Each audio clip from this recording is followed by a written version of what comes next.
Fala galerona, galerinha, tudo bem com vocês? Como é que vocês estão? Hoje eu vim falar sobre paternidade de Deus, se você já deve ter percebido pelo título deste vídeo. Antes de continuar, eu só quero te pedir que você se inscreva, dê like, comente aqui embaixo no final do vídeo, por gentileza, tá? No final do vídeo, se isso faz sentido, se esse vídeo for fazer sentido pra você, tá bom? E vamos lá. E as redes sociais também estarão aqui embaixo no link, tá bom? Lembrando que não temos mais a página no Facebook, tá bom? Bem, antes de tocar no assunto sobre paternidade de Deus, eu queria dar um breve testemunho de mim. Você sabe que agora em fevereiro, né, nos dias de carnaval, nos 4 dias, eu fui para um retiro da minha igreja. Lá Deus fez grandes coisas, derramou muito a presença dele. Era praticamente palpável, mas isso eu vou deixar para falar num outro vídeo. Lá Deus me curou de feridas que nem eu sabia sobre a minha paternidade, né? O meu pai, ele é presente na minha vida, ele sempre foi um pai brincalhão, um pai amável, um pai que sempre trouxe sustento para sua família, né? Ele sempre foi um pai ali presente ao máximo, né? Ele viu minhas apresentações de teatro na escola, ele acompanhava os exercícios nos meus cadernos para ver se eu estava fazendo, se eu não estava. Ele sempre proveu de alguma certa maneira, ele sempre esteve ali presente. Porém, isso não evitou que eu tivesse uma ferida de paternidade, porque o meu pai, apesar de ter tudo isso de bom, o meu pai, ele não via importância em pequenos detalhes e teve momentos da minha infância que me marcou muito sobre falta de proteção. A gente morava numa fazenda, né? Se você já me conhece, você sabe que a minha infância ela foi numa fazenda. E lá naquela fazenda, houve um momento na minha infância que uma serpente, uma cobra verde, passou literalmente na minha frente quando eu devia ter uns 12, 13 anos, andando de bicicleta. E essa serpente, eu estava sozinha e ela cruzou na minha frente, atravessou o campo verde. E ela era verde. Então eu não vi ela. Eu entrei em pânico, eu saí correndo, larguei a bicicleta, saí correndo. Eu entrei lá pra dentro, pedi socorro, né? Aquela coisa toda. Meu pai veio, procurou a serpente, mas não encontrou ela. Então a gente não encontrou ela, porque ela se escondeu. E ficou. E isso trouxe muito problema pra mim. Por quê? Porque houve um trauma. Eu acabei, segundo a psicóloga, eu fui diagnosticada com fobia. Então eu tinha fobia a serpentes. E eu sinto que Deus curou isso lá no retiro. E mais do que isso, eu não senti proteção. Eu não me senti protegida. Eu lembro que eu fiquei 3, 4 dias dentro do quarto. Meu quarto tinha uma janela enorme para o jardim dessa fazenda. E eu ficava procurando a serpente. E eu lembro que meu pai veio e disse, olha, ela não está mais aqui. Mas se ela voltar, eu vou matar ela. Você pode me chamar que eu vou te proteger. E aquilo me deu segurança e eu saí, mas aí, como eu já acabei tendo fobia, né? Acabou sendo um trauma. Eu acabei saindo com muito cautela, assim, até que eu voltei a brincar, mas sempre cuidando, sempre vigiando. Isso fez com que eu crescesse muito medrosa. Naquele momento, houve aquela falta de proteção. E aí eu cresci como se o meu pai, ele não fosse capaz de me proteger. E aí eu tinha esse pensamento sempre que eu tava sempre em perigo, que não tinha ninguém capaz de me proteger, porque eu tava sempre em perigo. Eu tinha muito isso, mas era uma forma tão inconsciente que se as pessoas me perguntassem, Aldo, você sente que teu pai te protege? Eu dizia, claro, por conta de tantas outras coisas que eu vi o meu pai me proteger. Mas naquele momento entrou esse sentimento de que eu não sou protegida. E houve muitos outros momentos na minha adolescência, um pouco na fase adulta, aonde eu não sentia uma real proteção. Então, por exemplo, né? Como eu disse, meu pai às vezes via algo que pra ele era tipo, ai, nada a ver isso aí, entendeu? E aí, por exemplo, né? Tinha uma barata. Gente, eu tenho pavor de barata. Aí eu vi uma barata, meu pai dizia, ai, é só uma barata, é só um bichinho, é só pegar um chinelo e matar. E ele não ia muitas das vezes ele não foi lá matar aquela barata pra mim. E aí eu sentia que eu não estava protegida, somando com aquela lembrança da infância.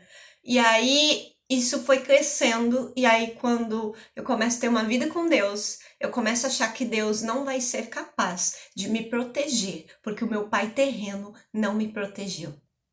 E é aí que eu quero entrar. A paternidade de Deus. E aí eu fui curada dessa paternidade de Deus no retiro, né? Hoje eu entendo que o meu pai é humano, ele falhou, né? Ele tem suas falhas, e eu era muito medrosa, então eu precisava, né, vencer um pouco meus medos, e talvez o meu pai estivesse me incentivando a vencer o meu medo de matar a barata. O fato é que eu precisei enxergar Deus como pai. E eu estou aqui para te dizer que você precisa enxergar Deus como seu pai, não baseado no seu pai terreno.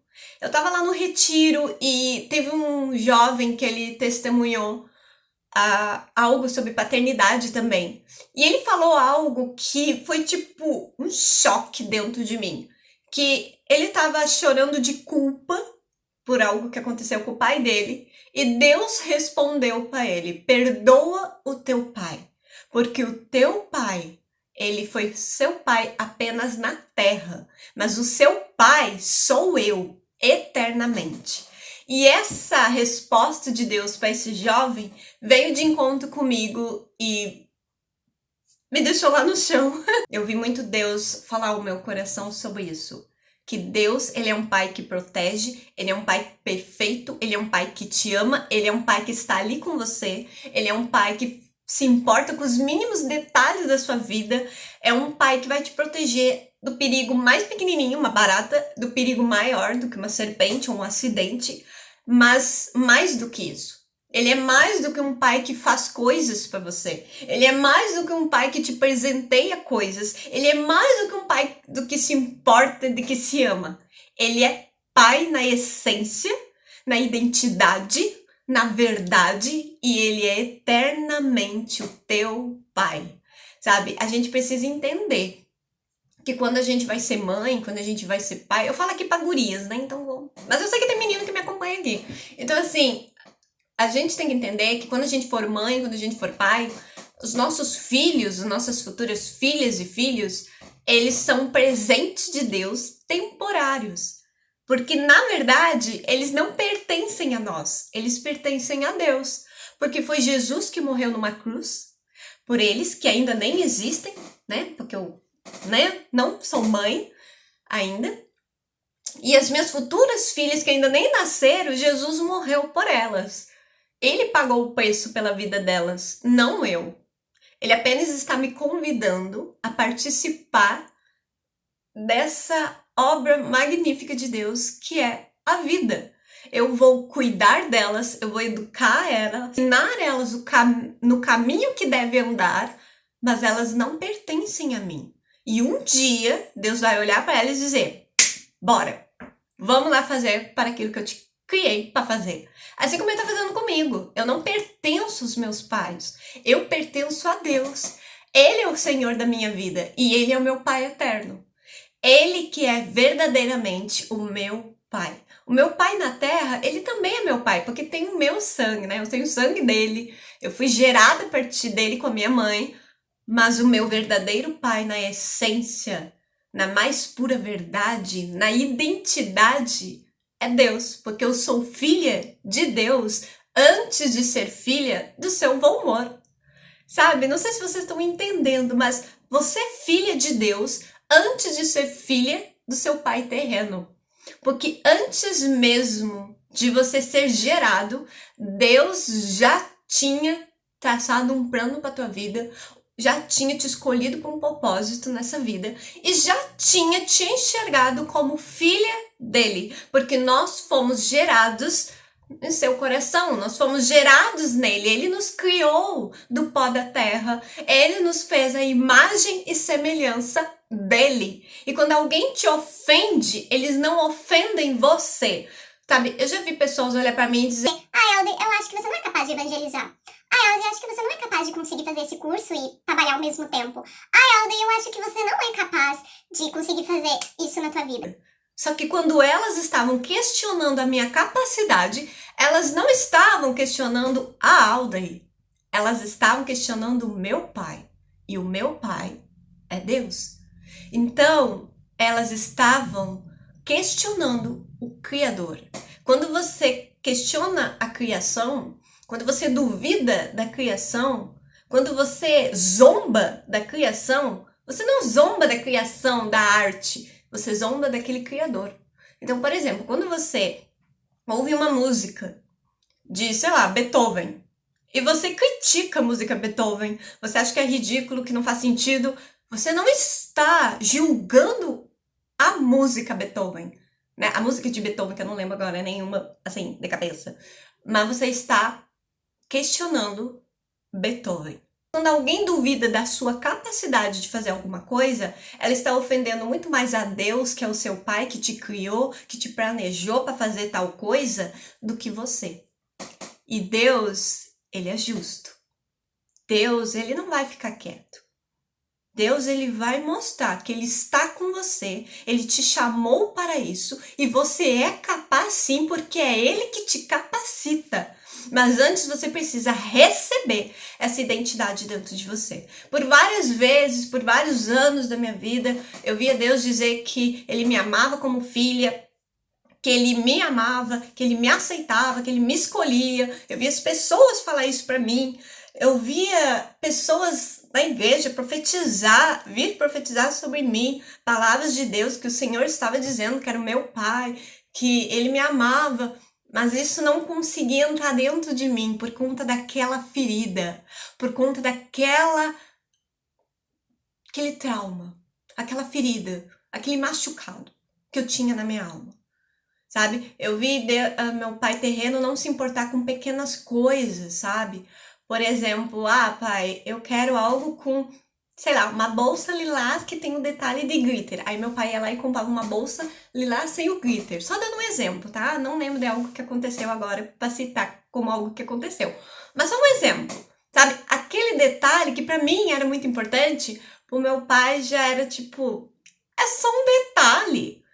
Mas isso foi alimentando por tantos anos e somando todas, né? Fazendo um acúmulo.